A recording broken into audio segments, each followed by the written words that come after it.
ते जर घाबरले असते तर 2.5 वर्षापूर्वी गुवाहाटीला गेले असते का? ते घाबरले असते तर सुरतला गेले असते का? ते घाबरले असते तर माझ्यासारख्याला उद्योगमंत्री त्यांनी केलं असतं का? मराठी भाषेचा मंत्री मला केलं असतं का?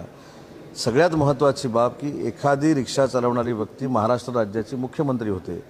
हाच कोणाला आक्षेप असू शकतो, पोटसूळ असू शकतो. मी स्वतः बनू शकलो नाही असा कदाचित पोटसूळ असू शकतो, पण एकनाथ शिंदे साहेबांचं नेतृत्व हे महाराष्ट्राला सर्वमान्य आहे. देशपातळीवर त्यांची दखल घेतली जाते.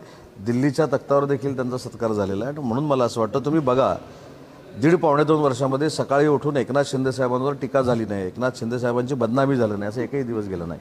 आणि म्हणून मी अनेक वेळा सांगितलं, अरे एका माणसाला तुम्ही किती टार्गेट करणार आहे?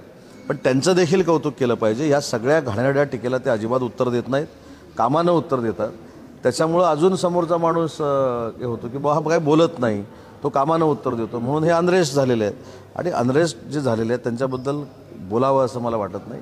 जे भविष्याच्या 25 वर्षामध्ये आता सत्तेत महाराष्ट्रात येणार नाहीत त्यांच्यावर चर्चा करावी असं माझं मत नाही.